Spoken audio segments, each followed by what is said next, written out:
What's up guys, and welcome to a new video. Today I will show you step by step how to get and install the LS-DYNA student version, which is free. So first we open the Google and then we just search here LS-DYNA student version, and then this will direct you to this ANSYS website. You open it and then here you have download ANSYS LS-DYNA student 2020 R2. And you download here, and this downloading, you can scroll down to see a few things like the installation steps, here the requirements, and this is the limitation of this student version. So you can run files which have up to 128,000 nodes or elements only, and the license duration is 1 year and you can renew after that, but of course it will not be free. So what's included? You have the ls prepost and you have the ls run. To solve the files we need to use ls run, and ls prepost is what we use for the pre-processing.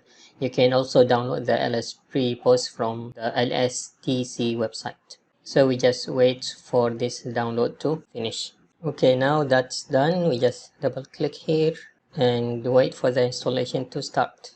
Click next. You accept and you read. You have to read first and accept. Don't be like me. Next. Okay, just put the default, it's okay. Then next, and then install. And then just wait for the installation process to complete.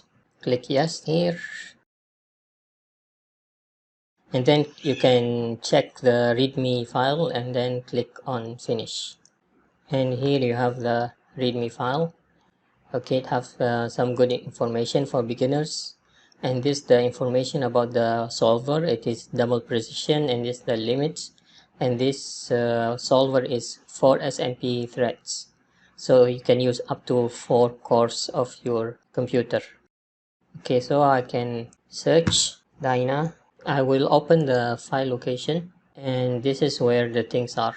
So this is the ls run and this is the ls prepost. So here we have some examples and we have the manuals, the user manuals. We go back and open the ls run and then just click yes, and everything is already set up here.